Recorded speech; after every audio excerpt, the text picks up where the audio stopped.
Set that up. Hey guys, thanks for watching. I was thinking recently about a lot of stuff with the golf swing, and one thing that I wanted to show you.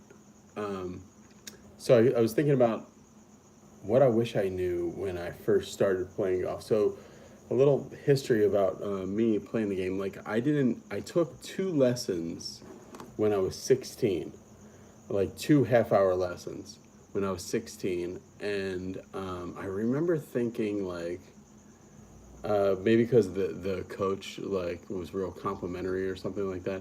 I remember thinking like, oh, this is easy. Like I have a great swing. I remember just thinking that I'd never played or like I only hit balls at this indoor place once or twice, and and I liked it, but I didn't catch the golf bug or anything like that. I think I played like at a pitch and putt course in Pennsylvania, just like I don't know, like just that one time, like during those lessons, and but I didn't get into it. Years later, when I was like 22 after college and I moved to California, then I did like seriously get bit by the golf bug, and I was like totally obsessed with it. And about like 7, 8 months after I moved to California, I got big into it. And then when I moved to Long Beach, they have a lot of golf courses and stuff here. I got like really like hooked into it.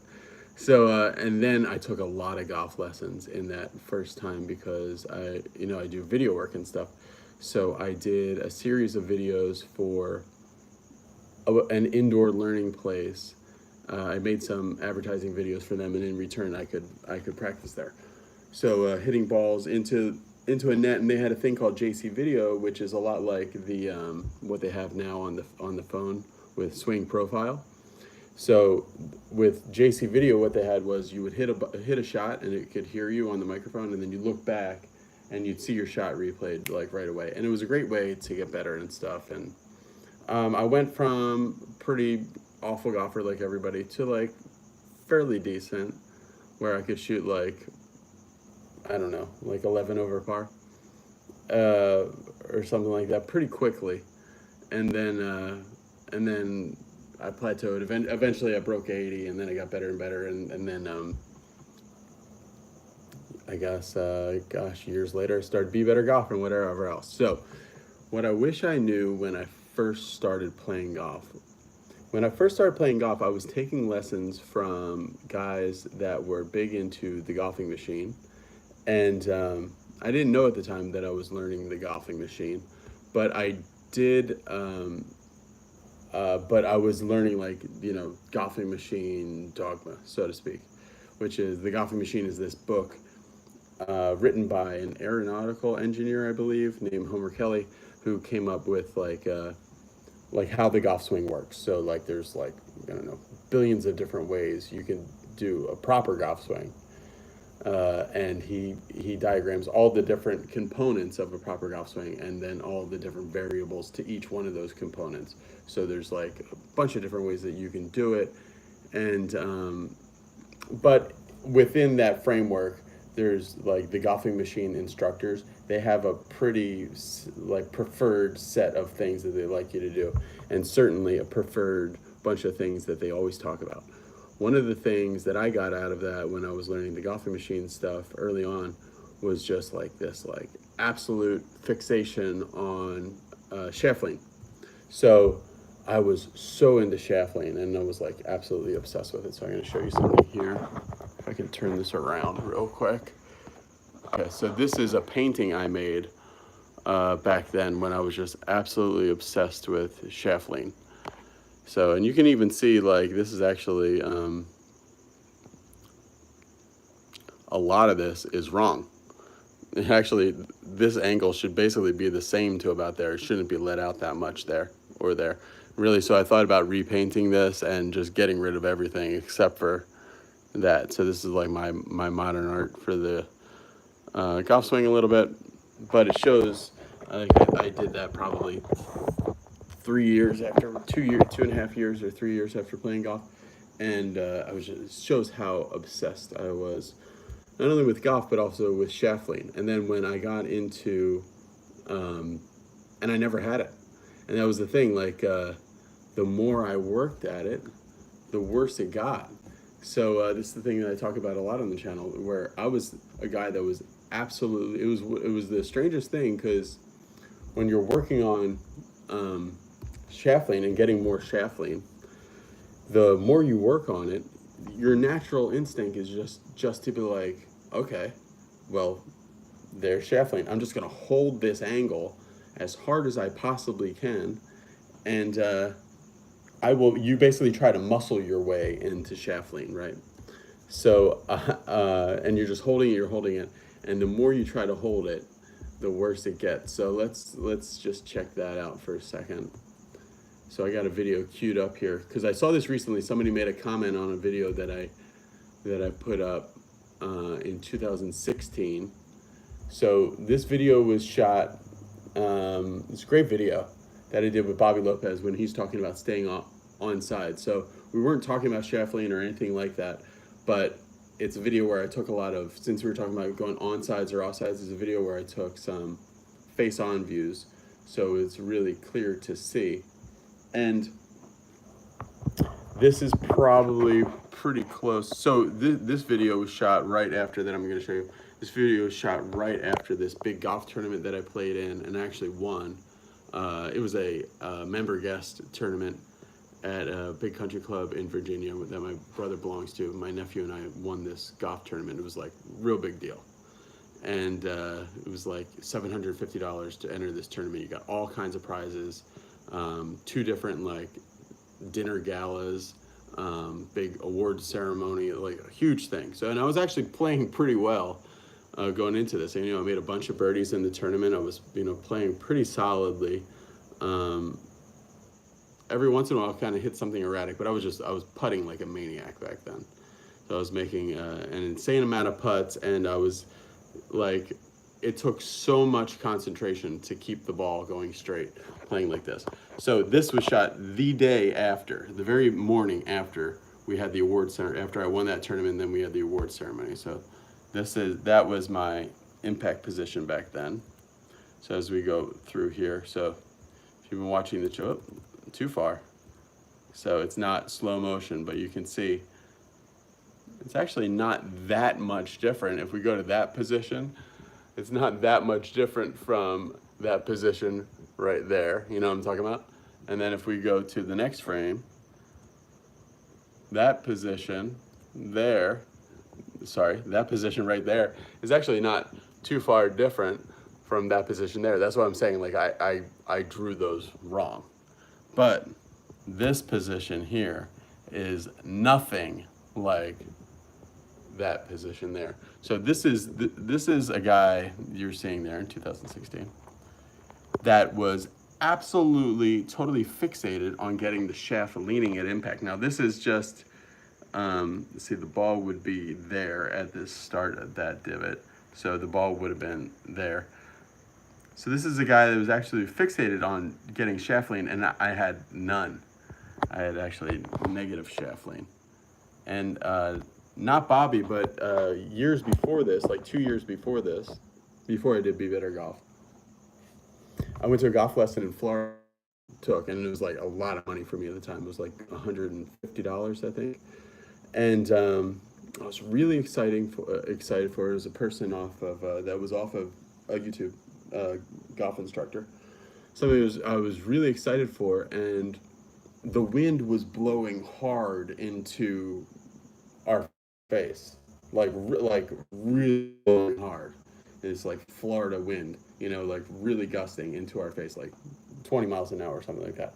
And I was hitting 5-iron, and the teacher said, "What club are you hitting?" Because the balls would go out like 20 yards and then just go like sky high in the air and then land at like the 110-yard marker, 5-iron, So, and then they had a face-on video of my swing, and I remember it looked just like this. So seeing this video recently, when I was seeing a comment that somebody put here, reminded me that that's just like what my swing looked like in Florida the 2 years before. So, and I remember the teacher had said, okay, you see how like the ball's going like really high, really spinny, and it's not going anywhere. It's not penetrating through the wind at all. They said like, all right, we're gonna fix that today. And I was thinking to myself like, yeah, like this is something I've been dealing with for a long time. So this is something I've been dealing with for a long time. So if we could fix it today, that would be just amazing. So, but once we started to do some things that looked like it might start to help it, the teacher noticed something weird about my grip and said like, oh, you don't know that the grip is supposed to be like this? You don't know that the grip is supposed to be like this? And he like strengthened my grip a little bit, and then went on like a 20-minute tangent about the grip. And before you knew it, the lesson was over, and I really didn't, I mean, I certainly didn't improve my impact in any kind of lasting way. I remember near the end of the lesson, like I hit some okay solid shots, but it was really actually extremely disheartening to me, because I always remember hearing that teacher say like, okay, well, we're going to fix that in this lesson right now. Oh yeah, yeah, we'll fix that today. Because the person saw the impact position. It was just like, that's awful. And this is a person that had a lot of knowledge in the golfing machine. Saw the impact position and knew that it was awful, and said, okay, we're going to fix that day. And that impact position was like a whole hell of a lot like that. But the whole thing is that knowing that you need shaft lean doesn't help you get more shaft lean. It was the weirdest thing.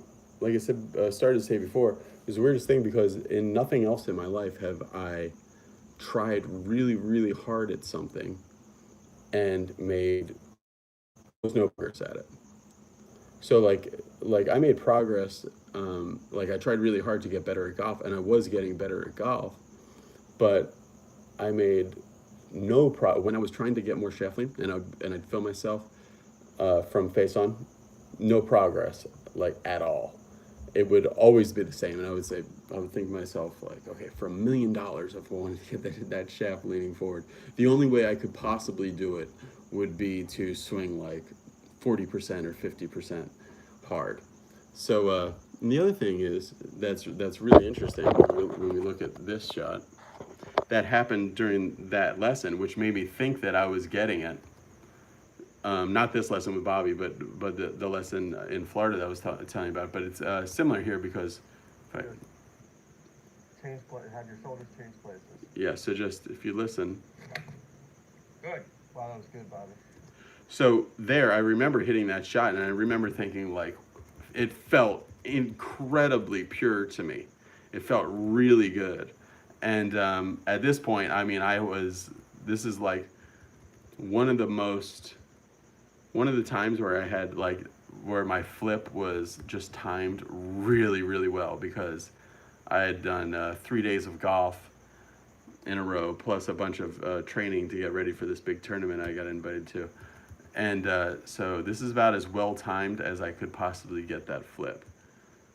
I mean, even with that flip, I probably played to a scratch level in that tournament. I mean, I made probably I made more birdies than I made double bogeys for sure, and I may have made an equal amount of birdies and bogeys. I just played really, really well, and but that was the absolute limit of what I could do with that swing. But that was the thing with it, is that you can't go by how well you're hitting the ball even, because that kind of swing you'll become bad again just like that. Like that is so utterly dependent on timing, and just because you're off, you are reaching full extension before impact and then just hoping to kind of slide into impact with things square, and there's no compression, there's no speed, there's nothing else. So what I wish I knew back then, when I was absolutely fixated on shaft lean, but I didn't have any, the first thing that I wish I knew was that trying to hold any angle is really futile. It not only is it futile, but it's actually destructive. So what I was doing to try to hold the angle, basically like the forces at play in a golf shot are incredibly strong, so that when you try to hold it, you end up not swinging your arms at all. They're basically locked to your body, and you spin, and then everything's being held, but it dumps out early, regardless of how hard you're holding it or how strong you are. It's just the physical mechanics of it. It has to go past you. So it was a big shift for me when I first started doing the channel, and I did that video with Monty called No Turn Cast. So I did that video with Monty, how to hit your irons better. So in that video, let's see if I can go to that right now. That would be interesting. Be better golf, how to hit your irons. Okay.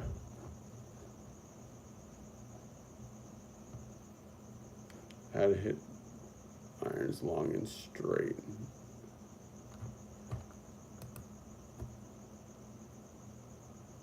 Let's try this. No turn cast. Impact. This is the one. So this is a great video, 315,000 views, which is cool. All right, so I'm just going to go to, in this video, it goes immediately to the before and after, I think, comes on right away. So let's just see. All right, so there's the before. So that's, you can see, that's actual impact. So you can see if we were doing the lag tension thing here, I take this and we're drawing a line from the elbow through the wrist, and it's just like, yeah, let's go on this side. So it's just really terrible there. And that too, that was a shot that I felt I hit great there. And then this is after, which is just outrageously like so much better. So, and in this lesson, basically what Monty had me do was do this drill swing. So here's the before one. So that's a big long turn, lots of body, and I'm holding on for dear life there. And then this after swing, I'm feeling like I'm taking no turn on the backswing, so it's like real short. And then I'm just flipping burgers. I kept saying, like I'm just absolutely flipping through there, and it improved my impact so much better. So the first thing that I wish I knew when I was making this painting up here, the first thing I wish I knew was that holding the angle is, for me anyway, is not going to be the answer to why I can't get shaft lean. Actually, don't be afraid. There's so much talk right now. Don't be afraid to torque it that way, to throw it all out. Don't accelerate the head. Monty says that it's effectively just speeding up your right arm, and when you're holding stuff, your right arm is slow and then it has to flip. But there's a lot of discussion right now about in the club whether there's positive or negative alpha torque. I'm not exactly sure what that is, but what I think it is basically positive is that you act, going like that through impact positively, okay? And negative is whether you're holding it back like this. But that's the thing with golf and feeling real, and whether or not you're, you might be feeling like you're holding it and actually accelerating. You might be feeling like you're holding, and then you might be feeling vice versa. You know what I mean? But really, the thing that is really important beyond any perceived feels is what's happening in the actual muscles, like in how the muscles are firing to make these things happen. I always say it's not about what to do, what happens. It's not about what happens. It's about what to do. For example, another thing I've talked about before is somebody can be an amazing mechanic and they can know the ins and outs of, let's imagine this person has studied the ins and outs of a car. They could put a race car together, they could take a race car apart, and they could fix it in like every which way, no matter how you break it. If they get the right parts, they can fix it. They know everything about how a car works, and then, but they've never driven. And so, in that case, they would probably go out, and even though they know exactly how the car drives, they crash the car. Whereas there might be another guy who, is an amazing driver. He's driven, Le Mans, and he's driven, the Indy 500, and he's driven stunt cars for movies, and done, car crash courses for the Navy SEALs and stuff like that. Like this person is like the James Bond of driving, and maybe he knows extremely little about how the engine works, or very, very little about how the engine works. Which one would you rather run a race for you? Obviously the guy who's the expert in driving, not the expert in the mechanics of it. So somebody today was saying, like, what do you think is happening? Is it negative or positive torque there when it comes to lag tension? Somebody asked that question, and for me, I'd have to see like when, because I know that there's forces that are happening here, like against the grip, okay? Because I like to feel the feeling. That doesn't mean this is actually happening, but I like the feeling of there's pressure on this finger through impact, okay? So there's pressure right there on that finger all the way through impact. That's what I like to feel. And you could feel that pressure on that finger, not by holding it. You feel it by accelerating it. Look, if there's imagine, this is what people don't get, and this is another thing that I wish I knew. I had thought about when I was so obsessed with shaft lean and wasn't getting anything. All right, think about two gigantic boxes in space, okay? In space, like, space. And they're pushing each other, right? So, and this is kind of what's happening, I think, in the golf downswing. So this box here, okay? So we'll call this black box and silver box. So this box is pushing the silver box in space, okay? These boxes, and think about if there was a pressure sensor in between this black box and this silver box, like let's say like a scale, right?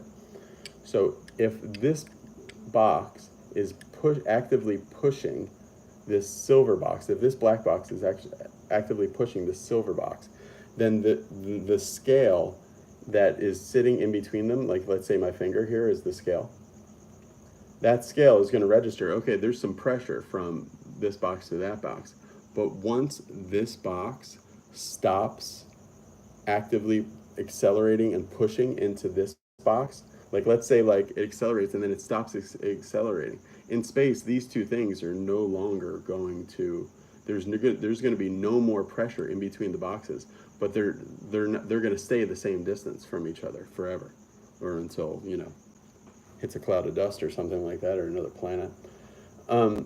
So what that means in the golf swing is that in the downswing, you really want to think not about positions, but about pressures. And on the downswing, you want to keep that pressure as long as possible. Now, they've seen, because the forces are unloading so fast on the downswing, they've seen at some point the club does start to unload, and that pressure, and the club is going fast, and that pressure lets off. And so let's say you're accelerating the golf club from your trigger finger, and you're getting down lower, and the golf club just starts unloading. And so it might be about there that it starts unloading, and then it goes through the ball. That is like such a flash of an instant from let's say like deep into your downswing to the ball, where the pressure lets off of your trigger finger, where it might be so fast that it probably would be faster than the limit of human perception. So let's say that you have it on your trigger finger, the person with, you know, lag tension, they have it on their trigger finger, it gets let off, and then it collides with the ball and makes a divot, and then at that point it kind of gets put on again because it's hitting something, and then you go into your finish. It would have been off your fingers so briefly, your brain might not have even been able to capture that it ever was off your finger. And I think that's where a lot of the confusion is, as far as like, you know, feeling real of what's actually happening.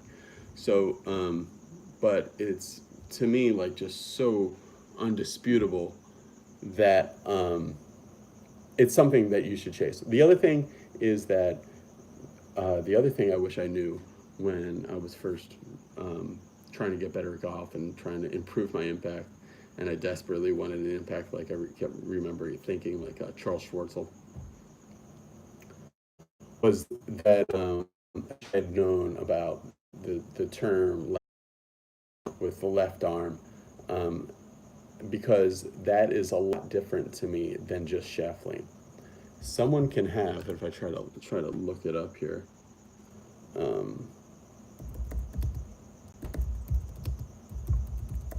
someone can have lag tension and have zero shaft lean. So here's a good one, or here's one. So if I look at this capture of Rory here, where is he? Yeah, right there. Okay, so you can see that shaft it's leaning forward a little bit, but see how it's kind of deflected forward a little bit too. So it is leaning forward just a little bit, like not much, but he's got, how I'm measuring it, like almost 8 inches of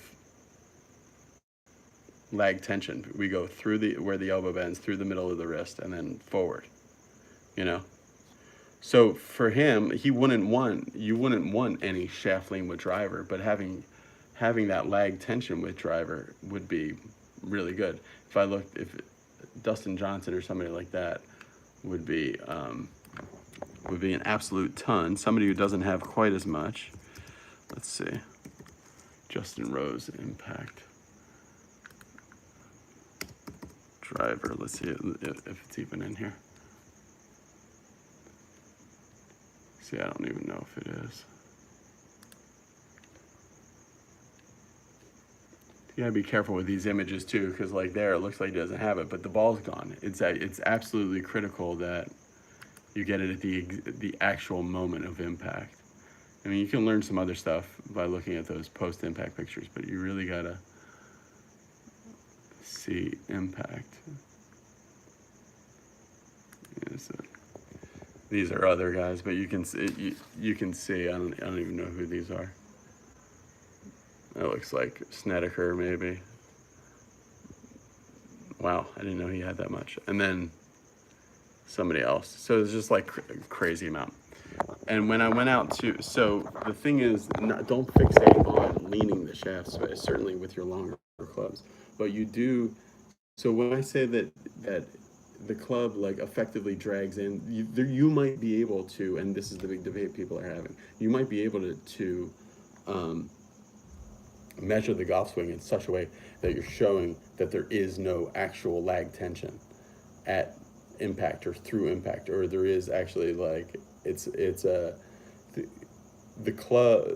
Some people have said to me that the golf swing at any level for any player is always still a well-timed flip because of the forces involved and because the club is actively being let out. It's not dragging through impact. It's actually, they believe that it's negatively torquing. Yeah, I get confused for negative and positive, but they believe that the club is no longer being controlled by you. It is a free-flowing object, and I believe that's true. But the best ball strikers are holding it, so it's such a small gap between when they are actually controlling it and then when it's flowing into the ball, that they can put a high degree of control into the golf ball.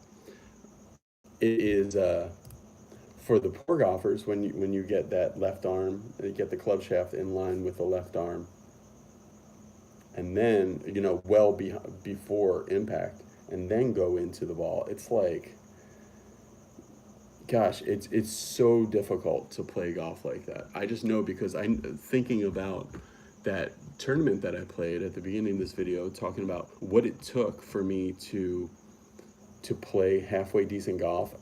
Everything needed to be aligned. I needed to have absolutely perfect putting, and I actually turned myself into like a pretty amazing putter back then. I needed to have absolutely perfect putting. My chipping needed to be extremely good. My tempo, because of that big flip there, my tempo had to be like absolutely perfectly on. And even if it didn't. Sometimes every once in a while you would get caught in some horrible shot, and your timing with your hands just had to be like absolutely on fire to manipulate that into the ball, and your force of will just had to be like, I mean, you're burning so many calories like to be ready for a tournament, and you still, even with all that, you might show up and just lay an egg and shoot like a billion over par and wonder what happened. The main thing that always got me back then when my impact was like that, the main thing was that I'd be playing okay, and like I remember I was playing on this golf team, this like Thursday golf team in El Dorado, and I was playing okay like through 5 holes, and I hit a perfect drive down the 5th hole, and I was playing with the captain of the team, and I was trying to get more playing time, so I was trying to play good. So I hit it right in the middle of the fairway, like long too, probably like 285 yards or something, and then I only had like a pitching wedge in like 120 yards into this par 4. And I swung, and the ball, like out of nowhere, just went like 30 yards left of the green. And that used to happen to me like once a round, where I'd have just a random shot that was just so bad. And that is really hard to play any kind of competitive golf with. And that was a direct result of getting to full extension before impact and then flipping the club through there. So I could be convinced, like some people are telling me, I could be convinced that everybody has a well-timed flip. So let's go to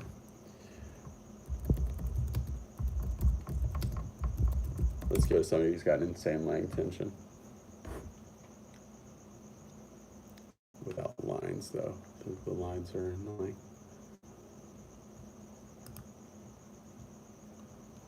No, it's not that good. All right, let's just go to this. There's lines, but that's okay. So I could be convinced that everybody, even Dustin Johnson here, who's got insane leg tension. I hate that it's not the actual ball. It's not actual impact though. It's got to be actual impact. See, that's coming into impact. That's somebody else. I don't know who that is. That's not Dustin Johnson. See, the lead arm's bent there, so you measure it a different way. That's somebody else, though. That's Jason Day. Okay. Let's see. I have a bunch of these. Oh, here. On my desktop. Just find it for a second.